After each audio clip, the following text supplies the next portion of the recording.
આજના બૌદ્ધિક વર્ગમાં ઉપસ્થિત માન્ય પ્રાંત સંઘચાલકજી, આદરણીય કાર્યવાહજી તથા આત્મીય સ્વયંસેવક બંધુઓ એવं માતાઓ બહેનો, અત્યારે આપણે બધા એવા સમયમાં પસાર થઈ રહ્યા છે. અગાઉ સાંભળ્યું હતું કે કોઈ કોઈનું નથી રે, કોઈ કોઈનું નથી રે, પરંતુ એ તો એક મૃત્યુ પછીની વાત હતી કે એક વખત શરીરમાંથી પ્રાણ પંખેડું ઉડી જાય પછી લગભગ એને ક્યાંય રાતવાસો ઘરમાં રહેવા દેતા નથી. એવા સમયની વાત છે કે કોઈ કોઈનું નથી રે, કોઈ કોઈનું નથી. પરંતુ એક અલગ પ્રકારનો અત્યારે સમય આવ્યો છે.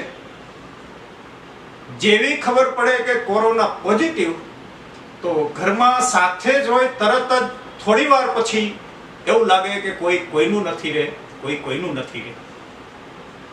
એવા સમયમાં જ પસાર થઈ રહ્યા છે. એવામાં જ 3 મહિના પહેલા એક પ્રવાસની અંદર એક કાર્યકર્તાની ઘરે જવાનું થયું. કાર્યકર્તાનો દીકરો પણ સ્વયંસેવક જ છે, તો એ ઉત્સાહથી મળ્યો, નમસ્કાર કર્યા, હાથ મેળવ્યા, બાજુમાં બેઠો. મને કે કઈ બાજુથી આવ્યા? બસ કીધું ફરતો તો કોરોના લઈને આવ્યો છો તારી ઘરે. તો એકદમ કરંટ આવ્યો, બાજુમાંથી ઊભો થઈ ગયો અને મમ્મી એમ કરીને બોલવા માંડ્યો. તો જે પરિવારોમાં પણ જોવા મળે છે, સાથે જ હોય છે, ઉત્સાહમાં જ હોય છે, બધા સાથે હોય અને ખબર પડે કે કોરોના પોઝિટિવ, તરત જ કોઈ કોઈનું નથી રે, કોઈ કોઈનું નથી રે, નજર સામે જ દેખાય. અત્યાર સુધી ખાલી ભજનોમાં સાંભળ્યું હતું, એ અત્યારે નજર સામે દેખાય છે, અનુભવાય છે. એવા સમયમાંથી અત્યારે પૂરો સમાજ, દેશ, વિશ્વ પસાર થઈ રહ્યું છે. તો આવી તો અનેકો વખત પરિસ્થિતિ આવી છે. અલગ અલગ સમયે, અલગ અલગ સ્વરૂપે કોઈને કોઈ આપત્તિ વિપત્તિ સમાજ ઉપર, દેશ ઉપર, રાષ્ટ્ર ઉપર, વિશ્વ ઉપર આવેલી જ છે. પરંતુ જ્યારે સમાજ ઉપર આપત્તિ આવી, ત્યારે સામા પ્રવાહે તરનાર લોકો પણ હોય જ છે. પ્રવાહે તો ઘણા મળદા તરતા જતા હોય છે, પણ એની સામે કોઈક એવા યુવાનો સામે પ્રવાહે તરતા પણ જોવા મળે છે. તો આજની પરિસ્થિતિમાં પણ આવી એક વિપત્તિના સમયમાં, એક જબરજસ્ત મહામારી રોગચાળાના સમયમાં, એક બાજુ જબરજસ્ત મહામારીની ભયાનકતા સાંભળીને નિરાશાજનક વાતાવરણનો એક પ્રવાહ ચાલ્યો છે. એવા સમયે સામે પ્રવાહે ચાલનાર પણ ખૂબ લોકો છે. પરંતુ પ્રવાહ એક ધસમસતો ચાલી રહ્યો છે, એની સામે પ્રવાહે ચાલનારા તો બહુ સંખ્યામાં તો બહુ ઓછા જ દેખાશે. છતાં પણ સામે પ્રવાહે ચાલનારના કારણે જ્યારે વિપત્તિ આવી, ત્યારે આવા થોડા લોકોના કારણે પણ સમાજ ટકી પણ રહેલો છે, ઉત્સાહિત પણ રહેલો છે અને મનોબળથી પણ દ્રઢ રહેલો છે. એવા સમયમાંથી જ્યારે અત્યારે પસાર થઈ રહ્યા છે, હો તિમિર કિતના ભી ગહરા, हो रोशनी पर लाख पहरा, सूर्य को उगना पड़ेगा, फूल को खिलना पड़ेगा, हो समय कितना भी भारी, हमने ना उम्मीद हारी, दर्दों को झुकना पड़ेगा, रंज को रुकना पड़ेगा, सब थके हैं सब अकेले, लेकिन फिर आएंगे मेले, साथ ही लड़ना पड़ेगा, साथ ही चलना पड़ेगा. તો અત્યારની જ વાત નથી. જ્યારે આવો સમય આવ્યો, ત્યારે સમાજની સાથે આ જ પંક્તિઓને અનુસરતા ખૂબ સ્વયંસેવકો જોવા મળે છે. પરંતુ બીજી વાર વિચાર એ પણ આવે કે વાસ્તવમાં જેટલા સ્વયંસેવક છે, એ બધા સ્વયંસેવકોએ આ દિશા પકડી હશે. એટલે ડોક્ટર હેડગેવારજીના સમયમાં જ એમની શાખાનું કામ શરૂ થઈ ગયું, ત્યારે થોડા વર્ષમાં એક સ્વયંસેવકે પ્રશ્ન પૂછ્યો, ડોક્ટર સાહેબ, તમે ખૂબ બધાને નિયમિત આવવાનો આગ્રહ કરો છો, સમયસર પર આવવાનો આગ્રહ કરો છો, સામે બીજી બાજુ એવું કહો છો કે સમાજમાં આપત્તિના સમયે સ્વયંસેવકે પીછેહટ ન કરવી, એવા સમયે એના કાર્યમાં લાગી જાઓ. તો હું જો શાખામાં આવતો હોઉં ને એવા સમયે મારે શાખામાં સમયસર પહોંચવા માટે હું નીકળો હોઉં, અને વચ્ચે ક્યાંય એવી દુર્ઘટના બને, ક્યાંય એવા કોઈ જગ્યાએ આગ લાગી હોય, તો મારે શું કરવું જોઈએ?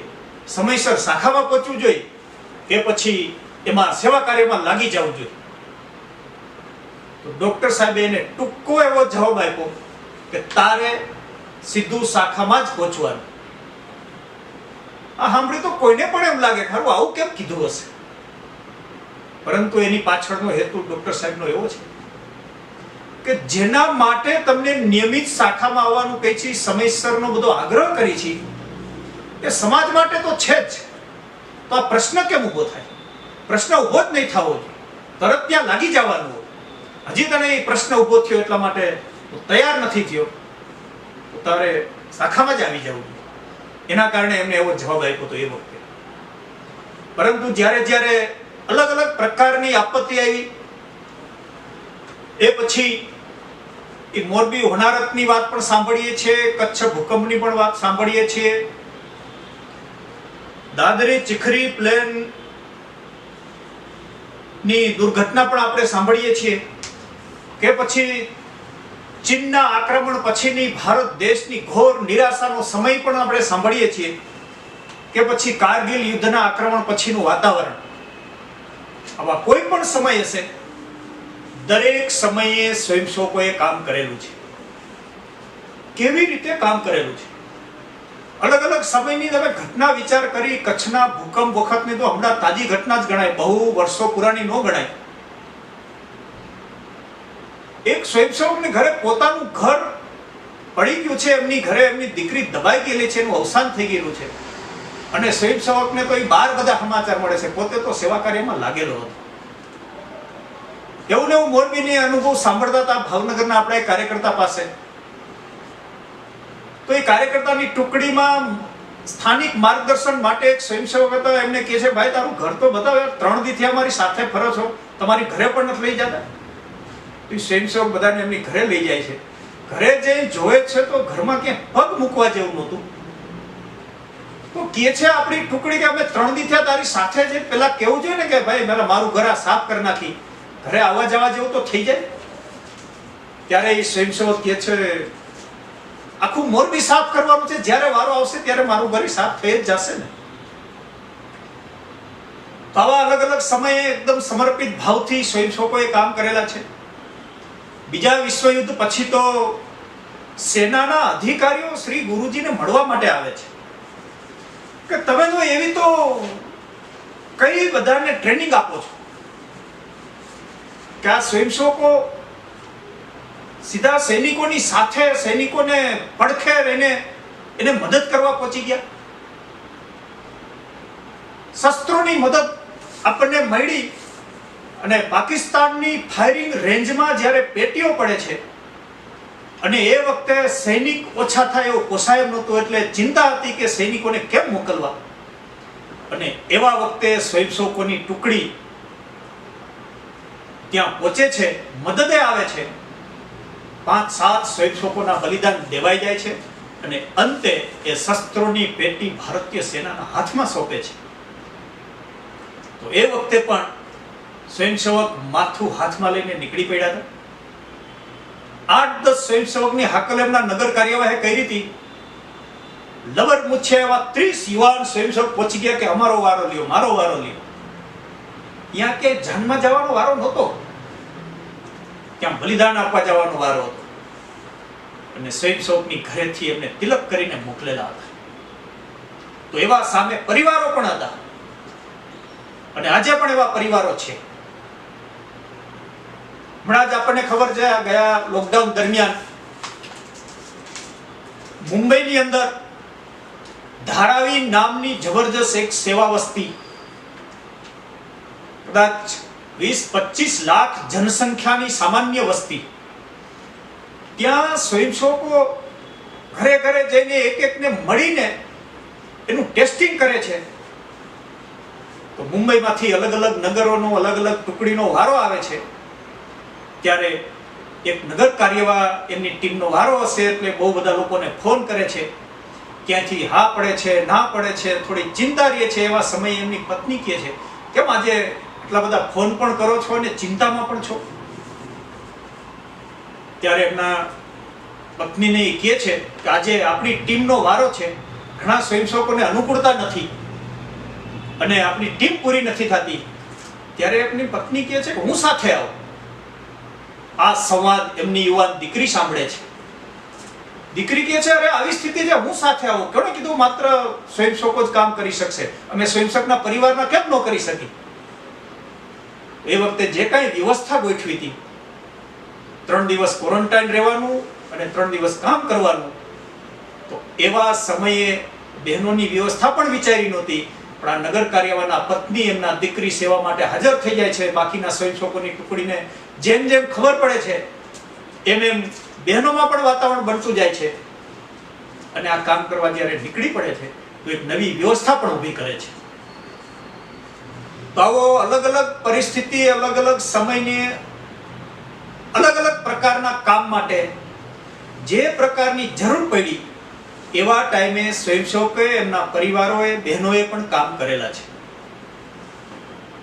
અને બીજા વિશ્વયુદ્ધ પછી જેમ પ્રારંભમાં યાદ કર્યું તેમ ગુરુજીને સેનાના જવાનો મળવા આવે છે. તમે એવી તો કઈ ટ્રેનિંગ આપો છો? અમારે આ તમારી ટ્રેનિંગ જોવી છે. તો સંઘ માટે ટ્રેનિંગ માત્ર 1 કલાકની શાખા, એ ગુરુજીએ શાખા બતાવી. આ જ ટ્રેનિંગ છે મારી પાસે. અને હકીકતમાં જોઈએ તો હારું શાખામાં ક્યારે એવી ટેસ્ટિંગ નથી કરતા કે જબરજસ્ત ફરતી કોર આગ લગાડી દઈએ અને એમાંથી કેમ લોકોને બચાવવા, ક્યારેક શાખાની અંદર એકદમ પૂર આવવા દઈએ, એમાંથી લોકોને કેમ બચાવવા, ક્યારેક કોઈ બિલ્ડિંગ પાડી દઈએ, એવી કોઈ શાખામાં ટ્રેનિંગ નથી હોતી. શાખામાં અપનત્વની, બંધુત્વ ભાવની, ભારત મારો દેશ. એક વખતના જ યુદ્ધના સમયના વાતાવરણમાં જ ગામમાં જાસા ચિઠ્ઠી આવે છે. ગામના લોકો વિચારે છે કે આપણે ગામના યુવાનોને તૈયાર કરી. ઘણા યુવાનોને તૈયાર કરે છે કે આવેલા યુદ્ધનો સામનો કરવો. જ્યારે ખરો સમય આવે છે ત્યારે એક યુવાનને એના ફળિયામાંથી ઘોડેસવાર કરે છે, હાથમાં લગામ આપે છે, તલવાર આપે છે, ઢાલ આપે છે, પગની સાથે શસ્ત્રો બાંધી દે છે, ભાલો ગોઠવી દે છે. આ એકદમ શસ્ત્ર સજ્જ થઈને યુવાન થોડોક આગળ વધી ઊભો રહે છે અને બધાને પૂછે છે કે આ બધામાં મારા એક હાથમાં લગામ છે, એ જ હાથમાં ઢાલ છે, તલવાર છે, આ બધા શસ્ત્રો બાંધ્યા છે, હું કેવી રીતે લડીશ? ત્યારે બાકીના લોકો કહે છે કે આ બધું તને યુદ્ધ કરવા માટે તૈયાર કર્યો છે અને બધું હાથમાં આવ્યા પછી તને એવું લાગે છે કે હું કેવી રીતે લડીશ? ઉત્તર નીચે, તારું કામ નહીં. એવી રીતે અત્યાર સુધી સ્વયંસેવકને પણ ક્યાંય દંડથી, દંડ યુદ્ધથી, નિયુદ્ધથી, દેશભક્તિના ગીતોથી, મહાપુરુષોની પ્રેરણાદાયી વાર્તાઓથી અને ક્યાંક પ્રતિજ્ઞાથી, ક્યાંક સમર્પણ ભાવથી ત્યારે તૈયાર કર્યા છે. અને એવા સમયે આ તૈયાર થયેલો સ્વયંસેવક કદાચ ઊભો થઈને પૂછે, ઓહ, કે આટલું બધું હું લઈને ક્યાં જઈશ? આ હું દંડ યુદ્ધ હું શીખવાયું, આ કોરોનામાં મને કેવી રીતે કામ લાગશે? તો આ કોરોનામાં તારે દંડ લઈને નથી જવાનું. આમાં માત્ર તારો ભાવ જગત લઈને જવાનું છે કે આ સમાજ મારો છે.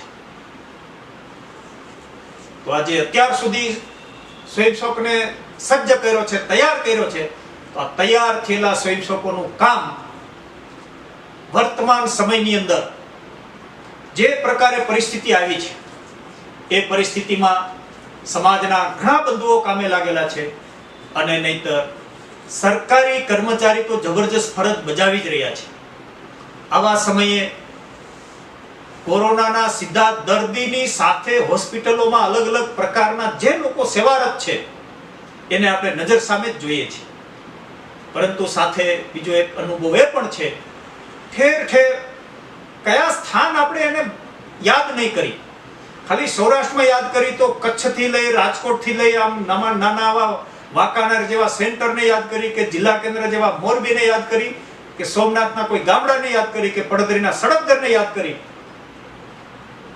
તો આ દરેક સ્થાનો ઉપર સ્વયંસેવકો આવી સ્થિતિમાં જેના જેના અવસાન થાય છે,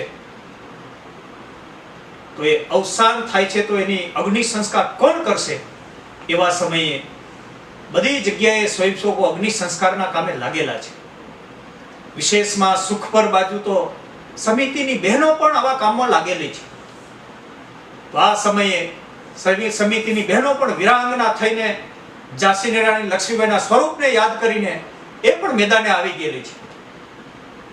તો ક્યાંક ભુજની અંદર હોય કે અમદાવાદ કર્ણાવતીમાં હોય, તો હોસ્પિટલની અંદર પ્રત્યક્ષ દર્દીઓની વચ્ચે જઈને સ્વયંસેવકો સેવા બજાવી રહ્યા છે. આજે જ કર્ણાવતીના પ્રચારક સાથે વાત થતી હતી, એને વર્ણન કર્યું કે બસ બહારથી તો દેખાય કે સ્વયંસેવક હોસ્પિટલની અંદર સેવા કરી રહ્યા છે, પરંતુ હોસ્પિટલના જે કોરોના યુક્ત દર્દી છે એ દર્દીને ખંભે ટેકો આપીને બાથરૂમ સુધી લઈ જવા, એના કુદરતી કામ બધા કરાવવા, એમને ખવડાવ પીવડાવ, આવા બધા પ્રકારના કામોમાં લાગેલા છે. અલગ અલગ પ્રકારના સ્વયંસેવકો કોઈ પરિવારોમાં જઈને દવા આપે છે, તો કોઈ પરિવાર પોતે ઘરમાં ટિફિન બનાવે છે અને કોઈ સ્વયંસેવક જ્યાં જરૂર છે ત્યાં એને જમવાનું આપવા જાય છે. ક્યાંય કોઈ જગ્યાએ ભાવનગર વિભાગ બાજુ તપાસ કરીએ તો ગામડા સુધી ઉકાળો આપવા માટે, અને ક્યાંક ગળાની પોટલી આપવા માટે, તો રાજકોટમાં હોમિયોપેથી દવા આપવા માટે સ્વયંસેવકો નીકળે જ છે. અને વિશેષ અનુભવ આપણે ત્યાં લતી પર હજી નવી શાખા શરૂ થઈ છે, સાપ્તાહિક મિલન ચાલે છે. ત્યાંના ભરતભાઈ અને શુભમભાઈ, એક શિક્ષક એને યાદ કરે છે કે હું આવી સ્થિતિમાં છું, અલગ અલગ પ્રકારનો સહારો લે છે, વાહન ગોતે છે, હોસ્પિટલનો પ્રયત્ન કરે છે. કાંઈ વાહન નહીં મળતા શુભમભાઈ પોતાના બાઇક ઉપર બેસાડીને કે હિંમતથી તમે બેસો, તો પેલા તો એને હિંમત આપે છે, અને એ ખરેખર હિંમત એવી જબરદસ્ત નીવડે છે કે જેનું 40 ની અંદર ઓક્સિજન પહોંચી જાય છે, અને લતી પરથી ક્યાંક ધ્રોલ દાખલ થાય, ધ્રોલથી એને જામનગર લઈ જાય, અને અંતે અઠવાડિયા 15 દીમાં સાજા થઈને એ બંધુ પરત આવી જાય. તો આજે ખબર છે કે પોઝિટિવ કેસને હું મારા પાછળ ખંભા ટેકે બેસાડી રહ્યો છું, એની કોઈ હિંમત નહીં હોય. તો આવા અલગ અલગ પ્રકારના હિંમત ભેર સ્વયંસેવકો અત્યારે કામે લાગેલા છે. પરંતુ એવા સમયે એટલું જ યાદ કરવાનું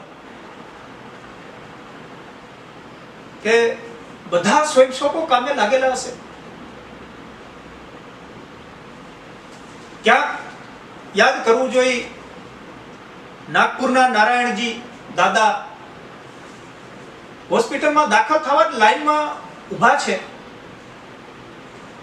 અને એને ખબર પડે છે કે મારી જ આગળ એક યુવાનની પત્ની હજી 40 વર્ષની આજુબાજુની આવ્યો હશે, આજીજી કરે છે કે અમને ઝડપથી ક્યાંક બેડ આપો ને. એવા સમયે આ વડીલ સ્વયંસેવક કહે છે કે મારા કરતા એ યુવાન છે, એને પહેલા જરૂર છે. ખરેખર એ કેવું તો આપણને શબ્દની રીતે સહેલું લાગે, પણ જીવન કેને વાલું ન હોય.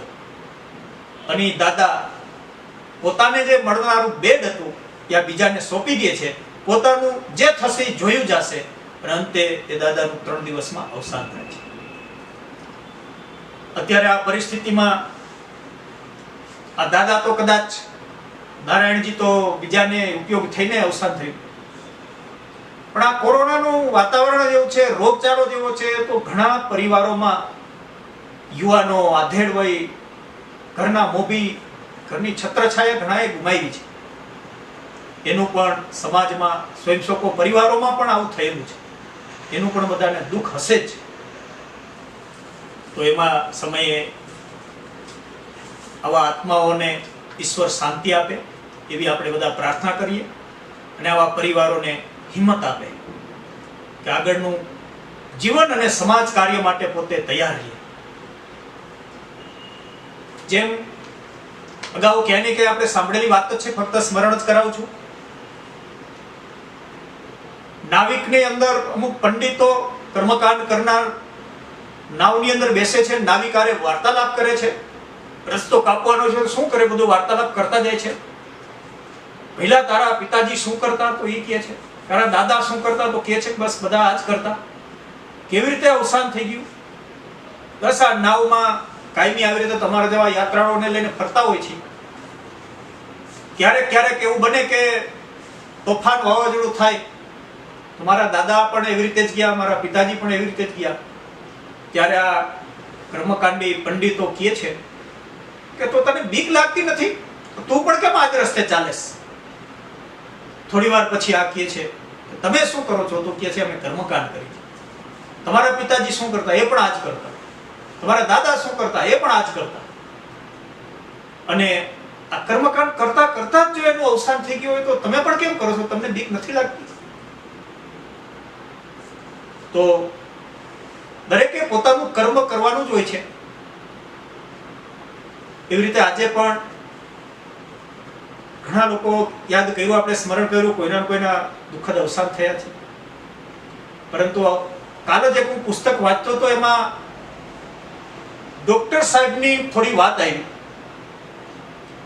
પૂજ્ય ડોક્ટરજી હજી 11 વર્ષના હતા એ સમયે નાગપુરની અંદર પ્લેગ ફાટી નીકળ્યો અને એ પ્લેગગ્રસ્ત વાતાવરણમાં એવા રોગીઓની સેવા કરતા કરતા એક જ દિવસે એના માતા પિતાનું અવસાન થયું.